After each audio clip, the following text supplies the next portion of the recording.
Why do you want them to listen to your podcast? So that when they think about starting a business, they've got the content that is pointing them in the right direction. That is such a valuable piece of advice there.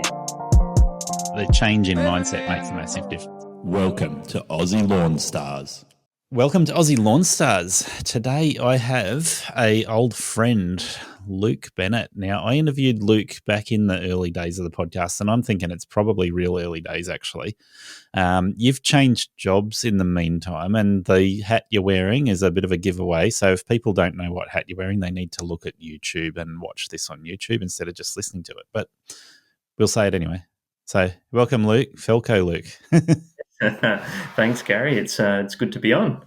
It's good to see you. It's been a while, but I bumped into you down at the Melbourne Flower and Garden Show, and I was like, hey, Luke, let's do another interview, and let's talk about Felco this time. So we got the next 3 hours, well, however long it takes, to impart some wisdom for lawn care, gardening, maintenance guys, and anybody else who wants to listen in.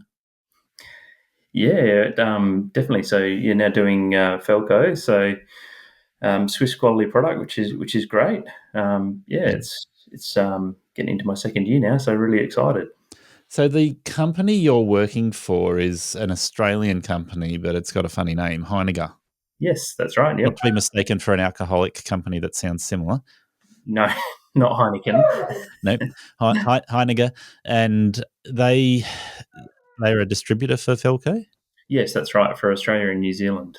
They do a few different products, but I noticed within the product range that is interesting here, you've got Felco and the other company, just got a mental blank. What is it, Alpen? Yep. Alpen. So Alpen is not Felco, but they sell a couple of products that are crossover products?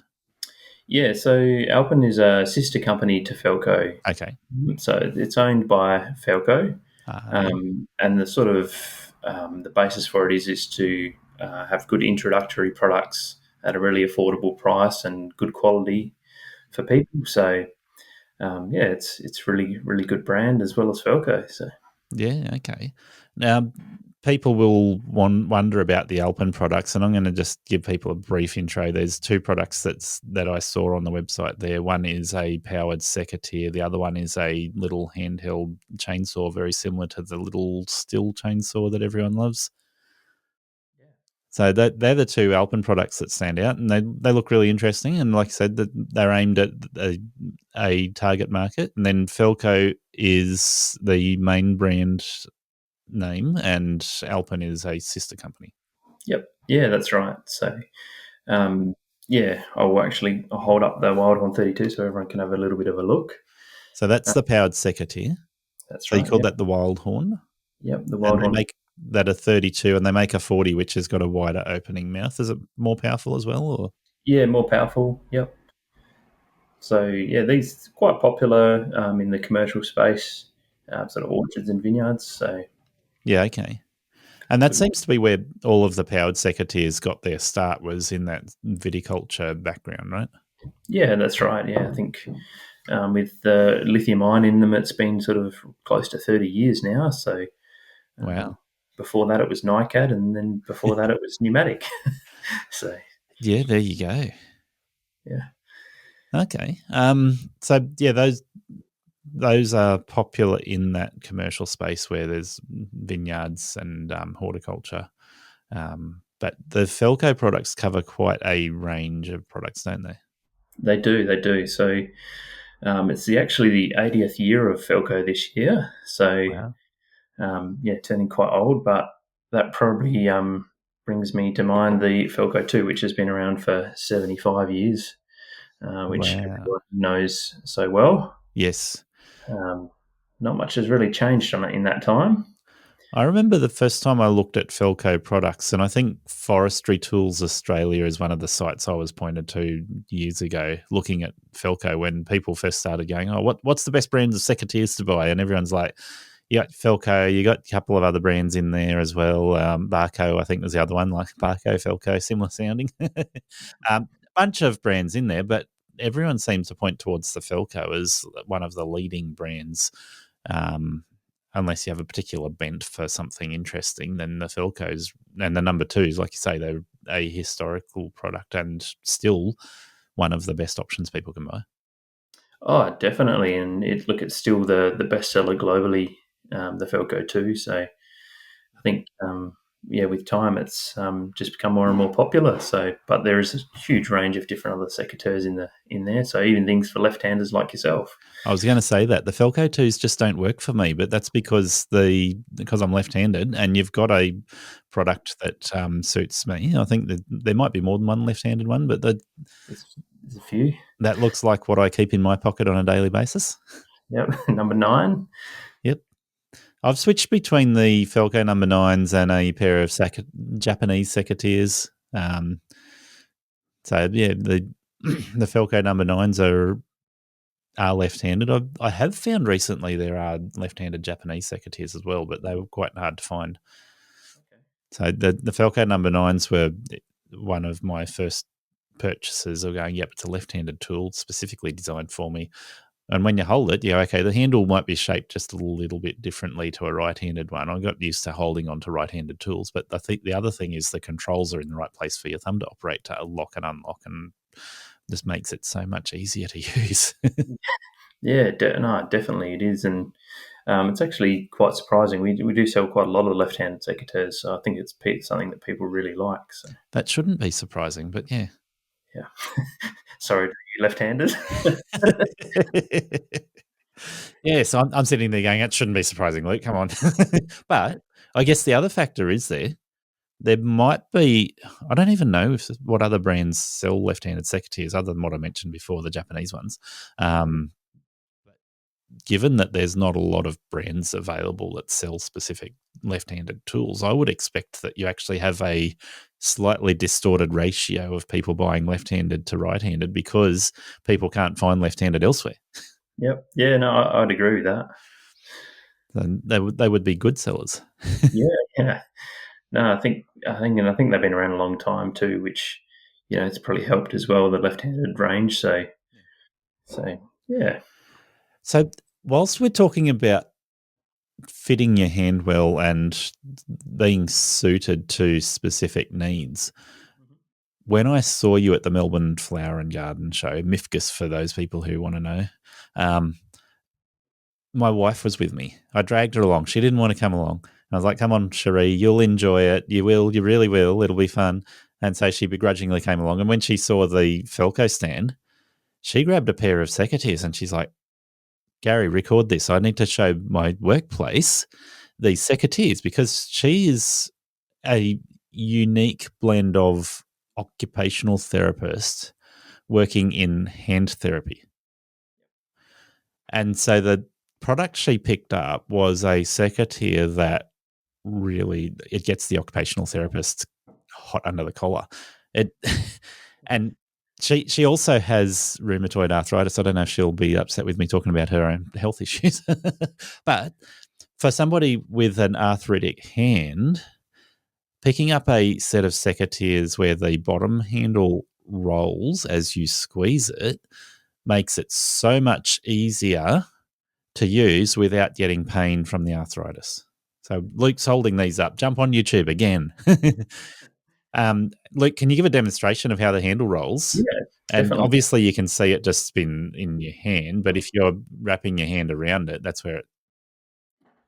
So yeah, you can see that there. As he pulls his fingers in, the handle that his fingers are holding spins so that it's not pulling against your fingers or your skin or your joints.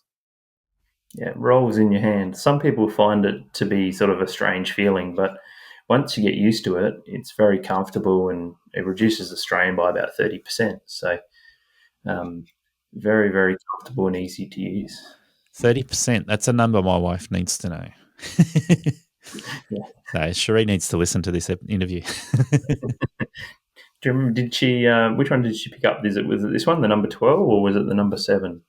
I don't actually know. So is there any difference? Obviously there's difference. What's the difference between the two? That's size? size, the 7's bigger. So for bigger hands, whereas the 12's are medium. She would have gone for the 12 because she has very dainty hands. Even for a woman, they're still small. So and they're really, really good. Do you make them in a left-handed yet? Yes, we do. Oh, wow. Left-handed large and left-handed medium. So nice. I should know the size off the top of my head. The number for the medium, I think. So the left-handed large is the Felco number 10. Yeah. And the left-handed medium, I reckon it's 17, but I could be wrong. We're testing my memory. I'm going to have to ask you online to send me a number 10 there. I think that could be really handy for me as I'm getting older. Yeah. It's pretty much exactly the same as your 9, but with a rotating bottom handle. So it reduces the strain by 30%. Yeah, I need that. Definitely.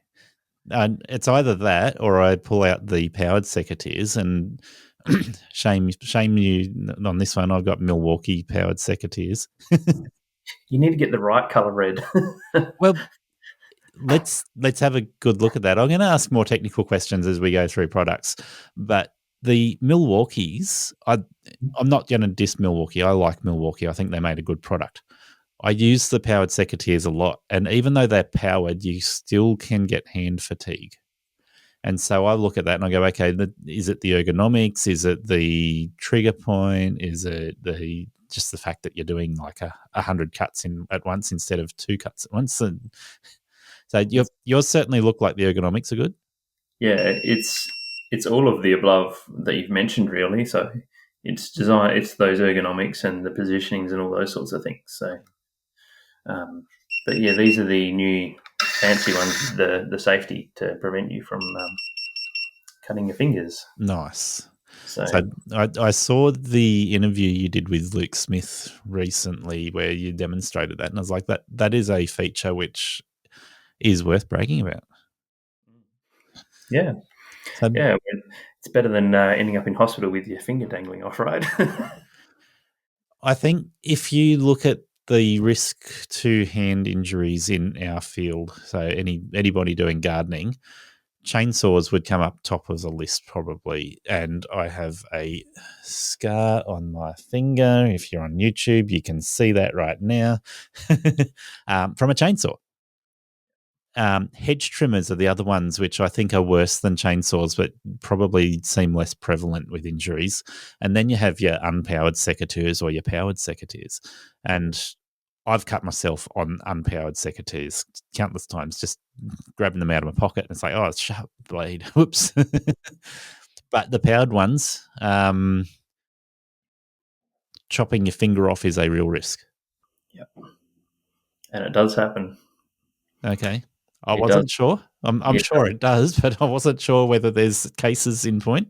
Yeah, no, it does happen. I've had phone calls from people before in my career that have informed me that, yes, they've had a worker that has cut a finger off and had to rush them to hospital and things like that. So it is very much a need in the market for something with safety to prevent people from doing that.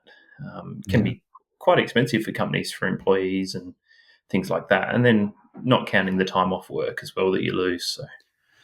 So a couple of words on safety there. When using a chainsaw, 2 hands.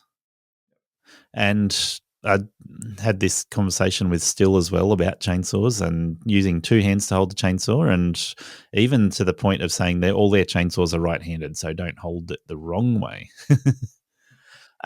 However, when it comes to hedge trimmers, there's specific design implements been put in with hedge trimmers in terms of having a safety on the second hand, so you have to hold the second hand in the right place. Not all hedge trimmers are like that, so I've seen videos of people grabbing the blade of the hedge trimmer like it's part of a bar and thinking that was just the right place to grab it. Would just their brain instinct just goes grab and lose a finger.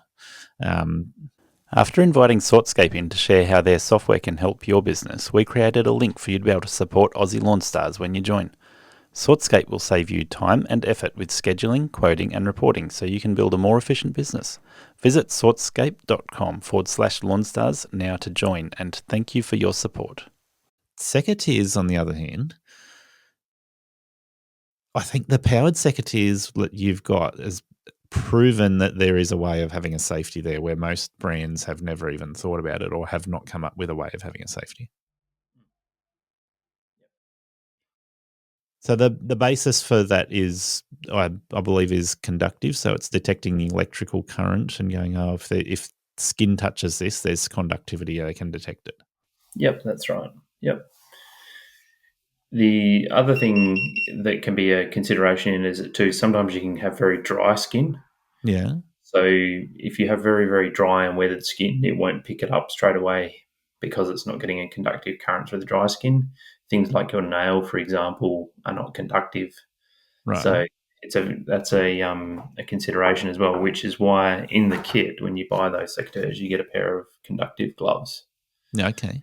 So these gloves have very fine metallic thread in them. They're quite comfortable to wear. They're not uncomfortable at all. And that sort of works as like it makes your hand more conductive, I guess. So those sections that are dry and that sort of thing, they become conductive. So yeah. So if you're using your secateurs, you still need to be careful. There is the risk that you could still cut your finger.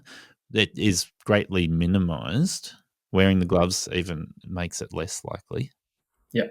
But if you've got your thumb resting on the top of a branch and then you hit the thumbnail, yep, it'll go through your nail. Yeah, so it'll do some damage before it goes, oh, hang on a minute, blood. Yeah, I've hit flesh and blood. Stop.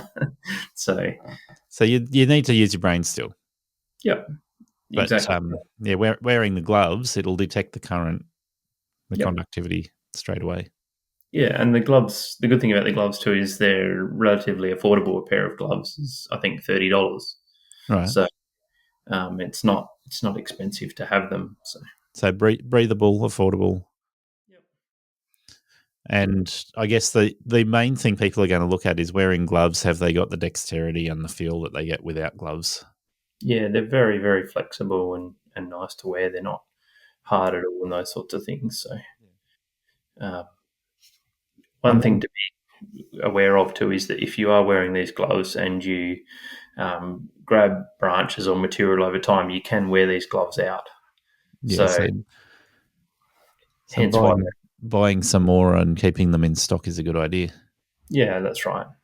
Particularly if you've got multiple employees using the tool too, that would be important to have. Yeah. Yeah. And, relatively affordable at $30. So yes.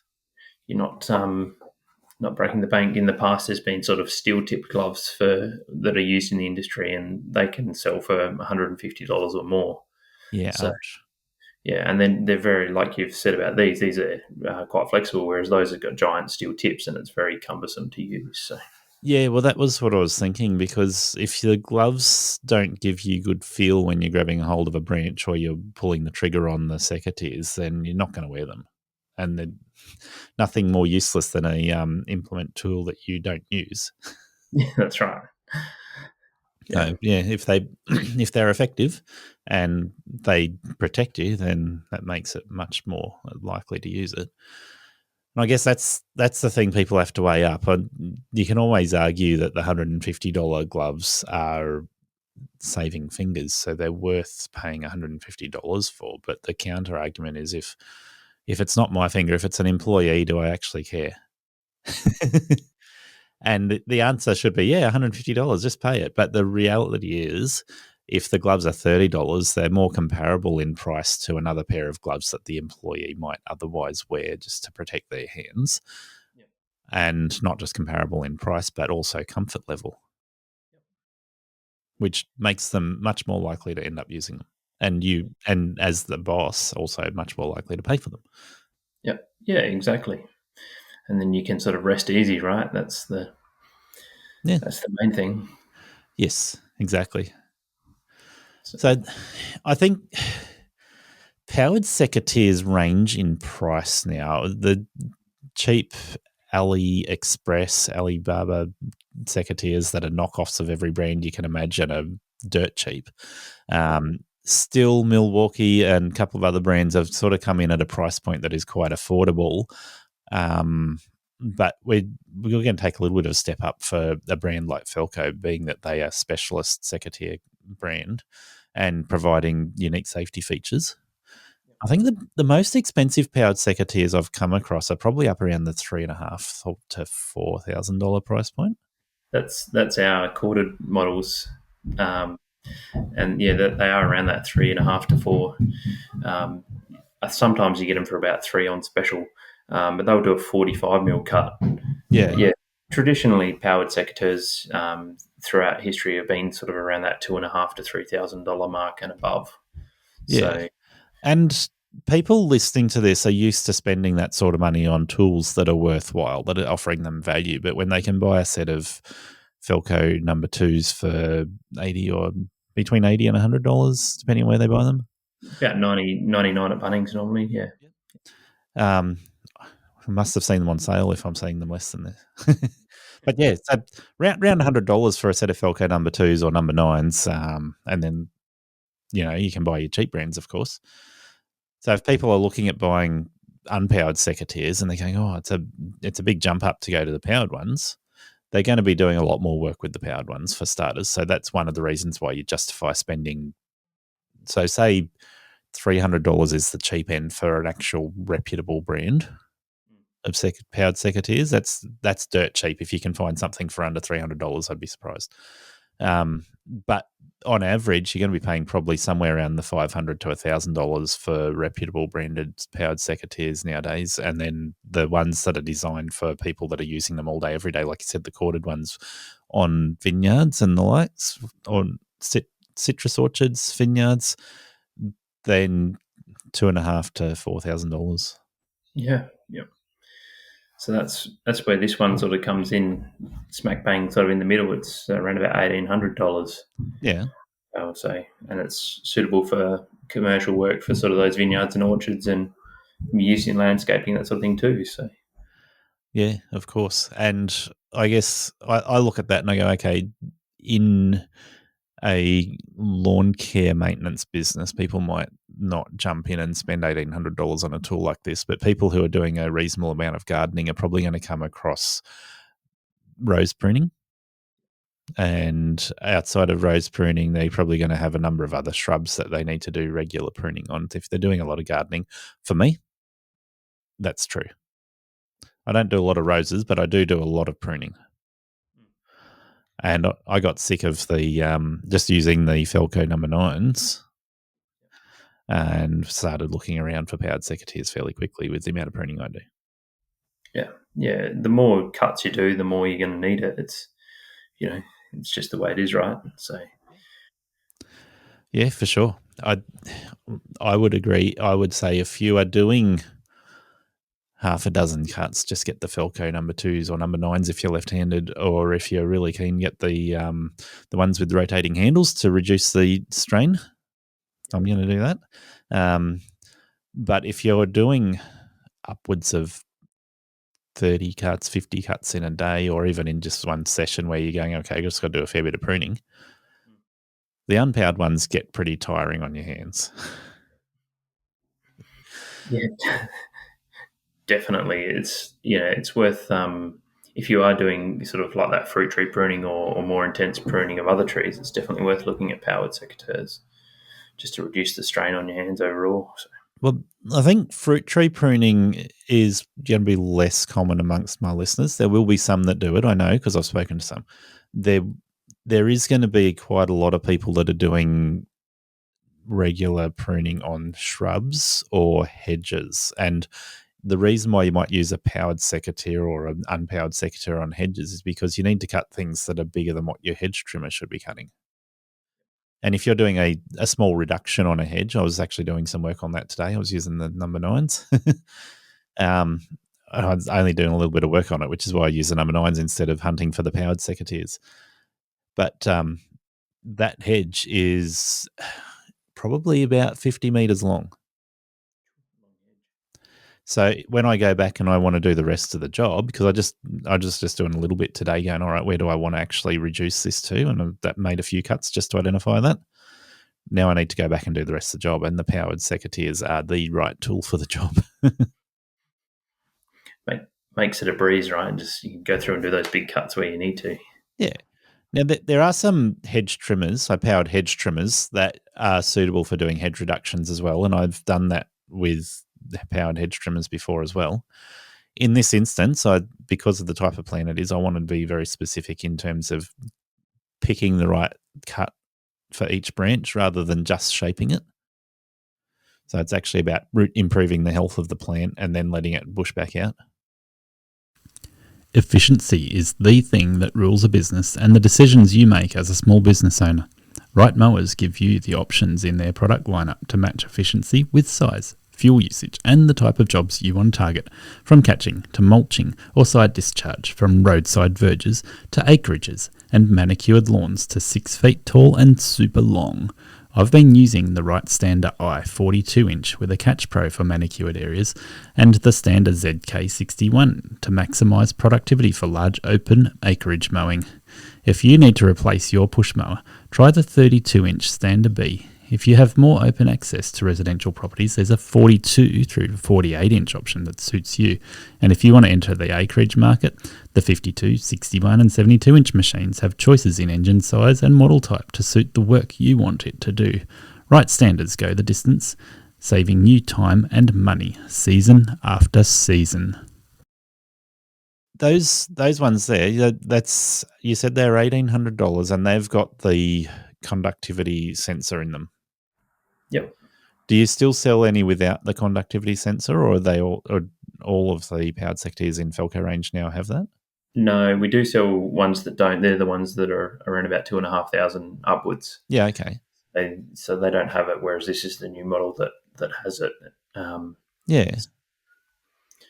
I think it'll be the way to go with everybody, especially being cordless. So yeah, so this model is more aimed at people like myself, people who are doing general garden maintenance rather than at the high-end viticulture.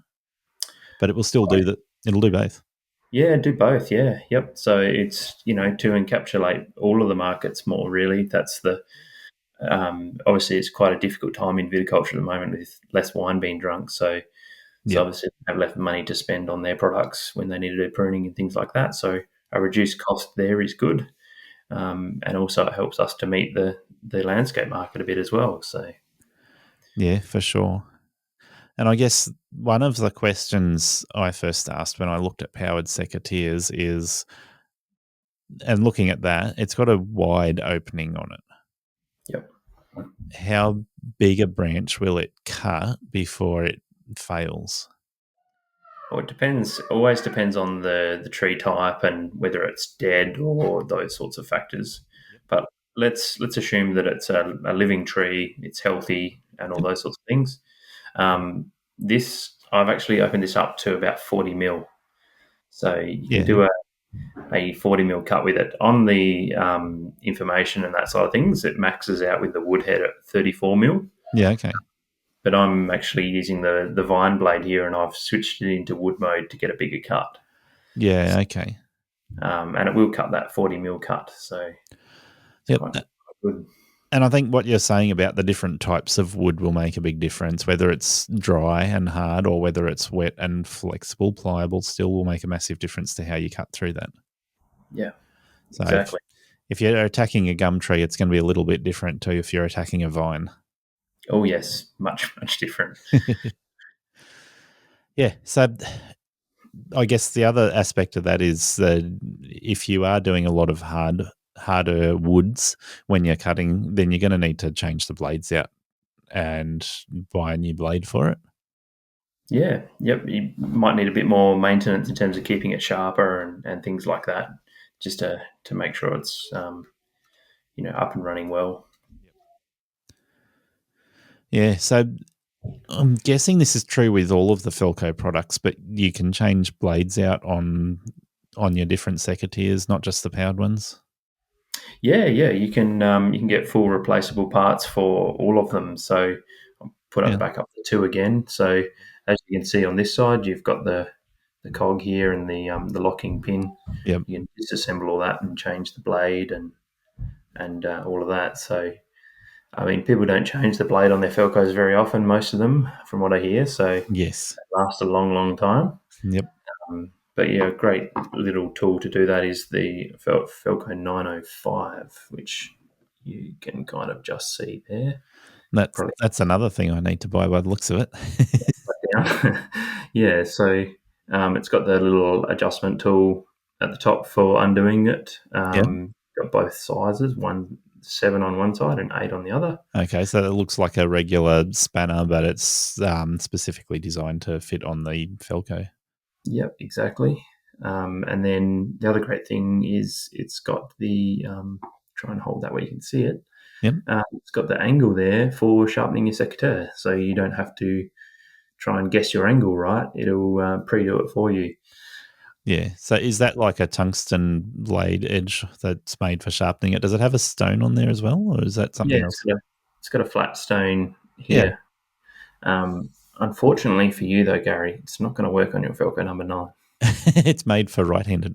Yep, that's right. So, oh no, sorry to disappoint you. Ah, man. You've got the one tool that it won't be able to sharpen. That's a shame. Yeah. So I'll have to message Felco head office and see if they can make a left-handed sharpener. Yeah, tell them they need a left-handed 905. It'll be a 906. 906 already exists. So. There you go. 905L. There we go. Yeah. So. Oh. Yeah. Yep. So I won't be buying the 905 then. Yeah. Just done us out of a sale here. Well, it was the right thing to do. Yeah, that's right. I do the same thing. People call me because I'm podcasting and they ask me about different products. What would you recommend? And I always start with, what do you do? What customers do you have already? And will that product work on the customers that you have currently? Or are you hoping to pick up new customers with that particular product? Because if people are going to spend $100 on a pair of secateurs, that's one thing. If they're spending $2,500 on a powered secateur, or they're spending $10,000, $20,000, $30,000 on a ride-on mower, it's like, okay, are you making money already that this is going to just help you be more efficient or help you make more money on the existing customers? Yeah. Something else that's really good too is the resin remover. Yes.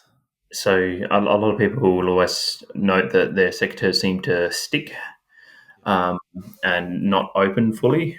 And what it is I'll try and show you here, is you will get a build-up of sap here. And then the blade, when it closes, it'll get stuck against that sap and hold shut. Yep. So this sort of resin remover is really, really good. It's a bit similar to the stuff you use on your hedge trimmers. Okay. It'll clean all the sap off, which is... So what we're looking at there, and again, go to YouTube to listen to this, watch this, and you'll see it. But bypass secateurs have a sharp blade and then a flat blade, and on the flat blade there, the sharper blade is at the top, the flat blade is at the bottom. It's going to come together at the point where both the blades have got a flat surface up against each other there. And also where they pivot from obviously has a flat surface as well, where resin will end up working its way in. But it's at the point where the cutting happens that the resin is going to hit and get stuck on those flat surfaces. And so resin remover, I guess it's going to be a some sort of chemical that will dissolve resin and keep the blades nice and clean. Yeah, I don't know what's actually in it, but I find it works really, really well. Yeah, awesome. VOC free, which I'm not sure what VOC is, but you might know more than me, Gary. I'm not 100% sure on that. I was just thinking the most popular chemical name for doing that sort of stuff is probably acetone, but it's quite a potent and dangerous product to play with if you're just putting it on your skin. Yeah, I don't think that's got acetone. So that might be what it's free of, maybe. I'm not sure. Yeah. But yeah, so that product you would put on to clean it, would you then apply a lubricant afterwards? Yes. Some other people instead will use methylated spirits to clean their tools. Yep. Which will be similar to acetone in terms of dissolving resins. Yeah, exactly. I would suggest mixing a little bit of water with the methylated spirits, just so you don't dry it out as much. But yeah, definitely after you've cleaned it with the resin remover, little lubricant oil spray here at 980. Don't know if we can see that. Okay, yep. Got a nice clear picture of that. Yeah, the great thing about it is it's not a pressurized can.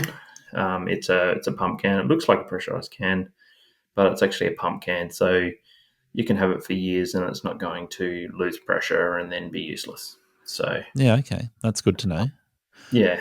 But yeah, it's like an oil-based spray, and it'll lubricate it and stop the blade and that from rusting. So really often wondered about lubricants for secateurs and hedge trimmers, because a lot of lubricants that I've seen recommended are often plant-based oils. And it's like, okay, the plant-based oils are going to have some level of gum in the oil unless it's been removed beforehand.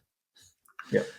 And of course, if you're going to a petroleum-based oil, then you're concerned about whether the petroleum might possibly do damage to the plant in the process. So I'm guessing, being a genuine Felco product there, the sap remover and then the oil, they are specifically designed for Felco products with plant use in mind. 100%. Yeah, they would have thoroughly done their research in terms to make sure that they're not going to harm the plants and those sorts of things. So yeah, they're very, very thorough. So yeah, of course. And being Swiss, always do everything very well, don't they? The Swiss. Yeah, they certainly do. Including keeping money in the bank.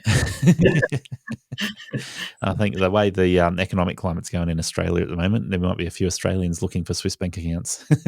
Exactly. So, yeah. So we've covered a few different types of products there, a variety of different types of secateurs. And I think there's still quite a few that we haven't really talked about. So people will start going, how many different types of secateurs do I need? I only need one, right? well, there is so many. Like, that's a small hand. Yep. This is a medium. Yeah, so small, medium, large in their size ranges. Yep, so that's small, medium, large. This is the 8, which is the opposite of your number 7. And then there is the extra large. Oh, wow. Yeah, now I would consider I have a large hand, but I know by comparison to my brother, my hands look tiny. So, yeah, it is quite a big secateur. The great thing is you can get a lot of leverage with it. What's the number on the extra large? Number 13. Number 13. Dale, if you're listening, you want to buy a set of Felco number 13s. So, yeah, you can see, look at that. That's substantially larger. Yeah. I'll open up the 8 and you can see the size difference there. Yeah, wow. I'm Gary Ashton, and I'm here to help business owners succeed and enjoy being in business. Does running your business feel chaotic? Maybe you started it for freedom, to live the life you wanted, but now you're stuck in the grind, overwhelmed and exhausted. The stress doesn't stop. You work harder, but nothing really changes.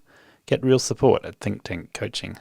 Get crystal clear on future goals, your ideal customers, and the numbers to focus on that will move your business forward. If you're ready to make a change, let's talk.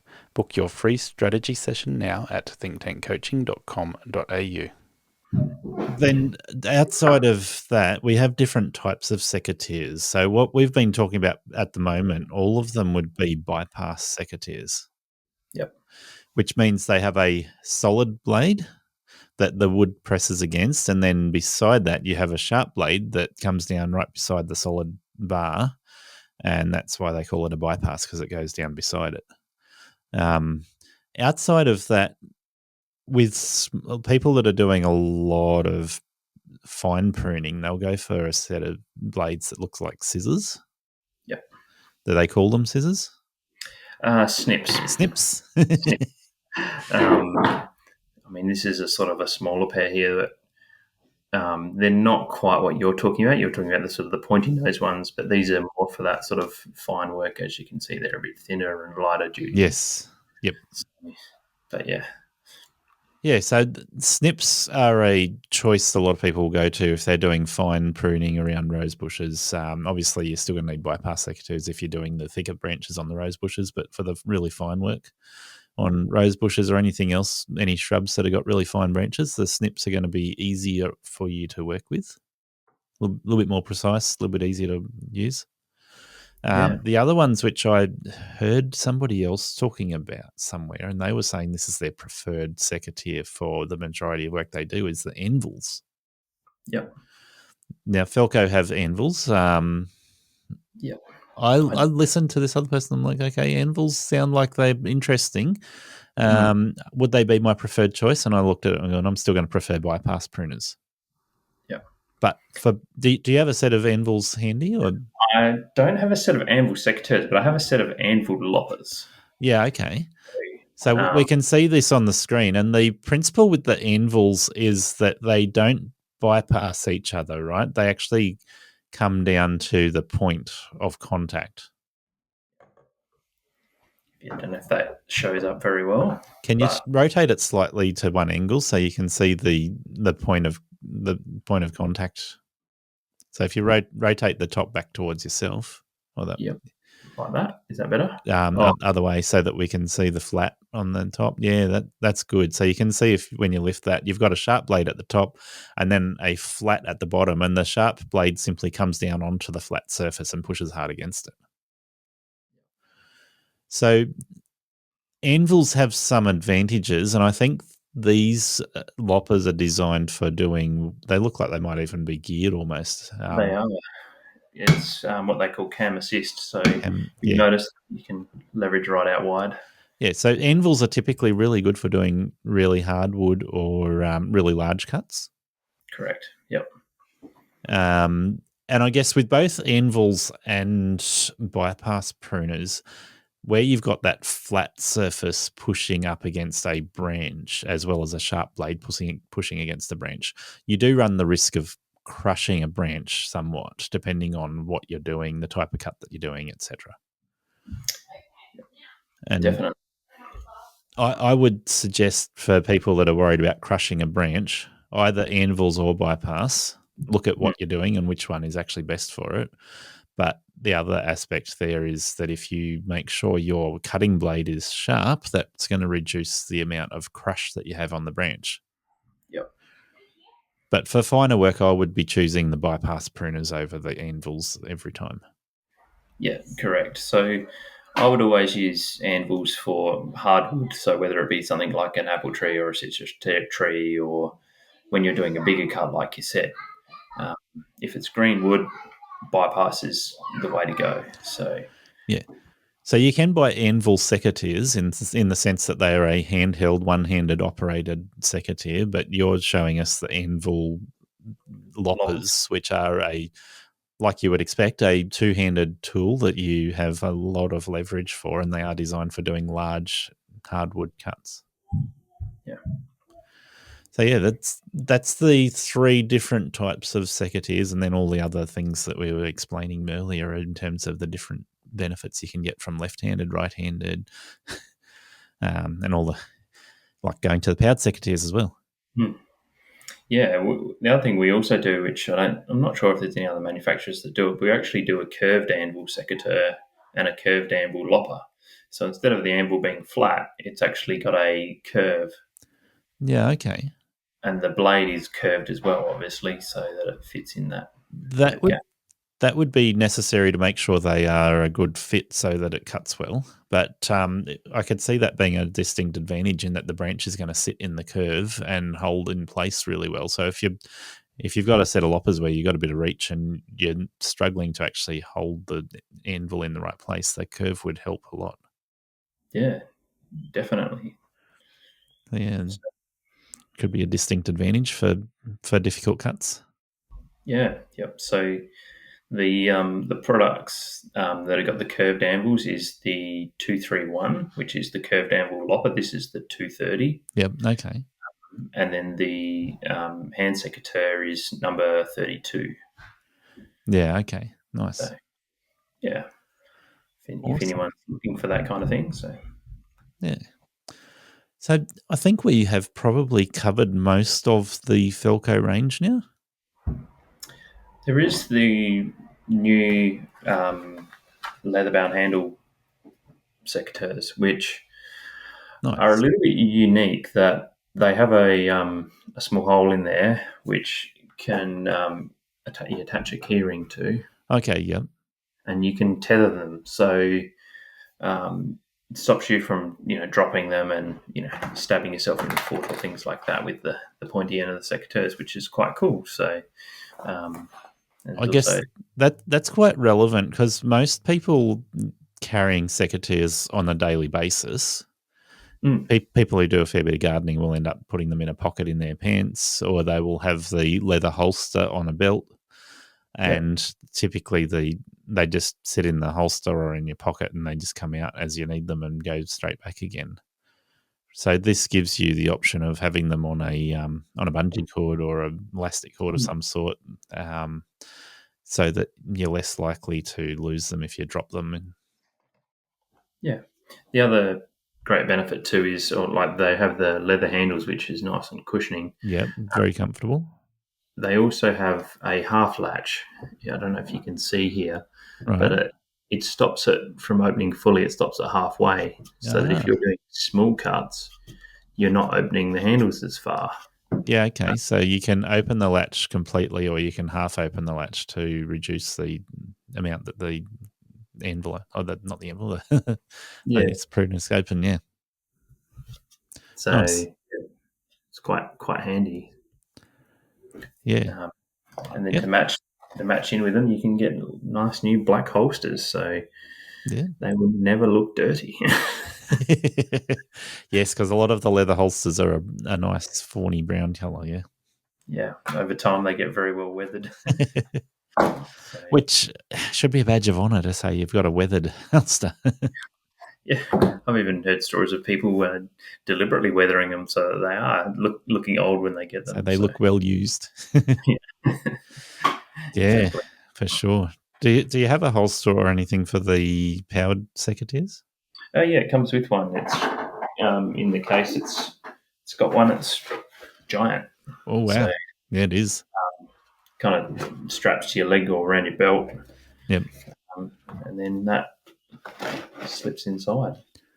Nice. Yep. Yeah. Very good. Which is quite good. Yeah. So, and then there's a another style of holster which is like a double. You can put 2 tools in it. Yeah, that could be handy. I can imagine a lot of people would go for that one if they have 2 different types of secateurs they keep on them readily available. Yep. So if you want to have a bypass secateur and an amble secateur, one for doing deadwood and one for doing greenwood. So yeah, it would be quite handy to have that one then. Yeah.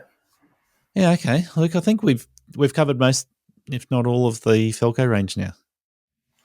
Yeah. Yep. I think that's pretty much it. I'm sure there's something I've missed, but there's a newer range of telescopic pole saws that are out. Yeah. Okay. Reach up to 6.3 meters with the longest one. Yep. And 3.4 with the shorter one. So that they can be quite handy for pruning palm branches and the likes. Yep. Saves you having to get up a ladder. Yep. Yes, the amount of palm branches people prune, and they're not fun to be getting up the ladder in amongst all of the thorns. No, definitely not. And if you're using a powered chainsaw too, you can clog it up pretty quick with the with the branches. So I've got a probably 3 or 4. I think there's about 4 palm trees I've got to actually go and do in the next week or so. And my go-to tool for that is the pole chainsaw. But like I say, they do clog up when you're doing that. Got to keep cleaning them, don't you? Yeah, definitely. But yeah, those jobs are not fun. Yeah. The other thing I could quickly touch on if you want is so how to tell if your secateur is tensioned properly when you put it back together and change to blade or something like that. That would be great. That'd be good, yeah. Yeah, so typically when you buy them brand new, they're going to feel really nice, like fairly tight, but still free moving. Yep. So the first thing that you do, open it up and remove the spring. Yep. Watch on YouTube again. This is an episode where you need to watch it. Yeah. I'll do it this way so you can actually see it a bit better. Yep. So I'm holding the bottom handle. Then I'm going to lift up the top one, and then I'm just going to let it drop. Yeah. And you should see there's still a little gap there Okay. Yeah. That's what you're looking for. You're looking for it to stop there at 2/3 away along the blade.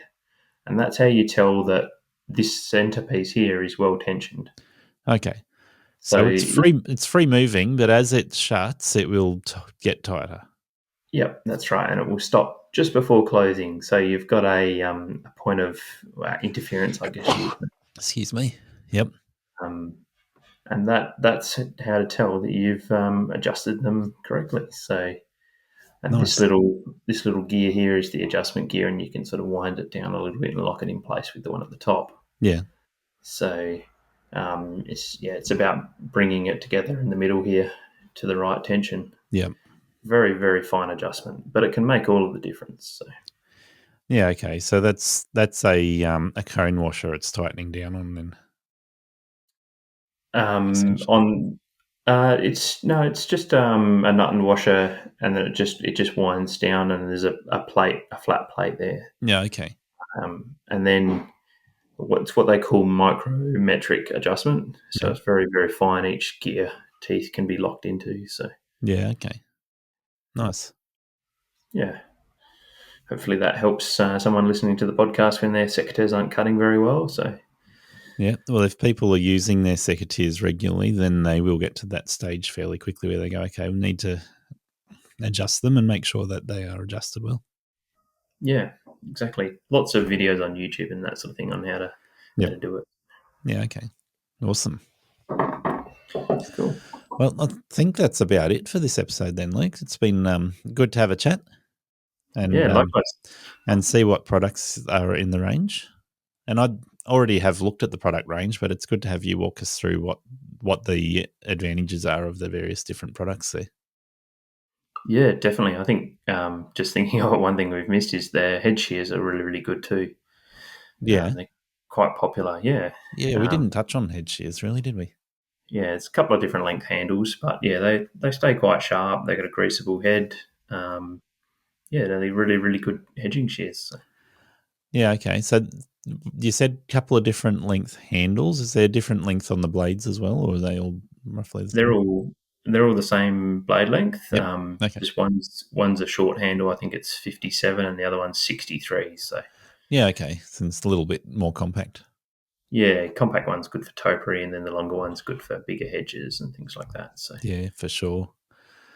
That makes sense. Yeah. Yeah, awesome. Oh, well, thank you, Luke, for your time. Thanks for joining me on the podcast today. No, thanks very much for having me on. It's been great. Thank you for listening to Aussie Lawn Stars.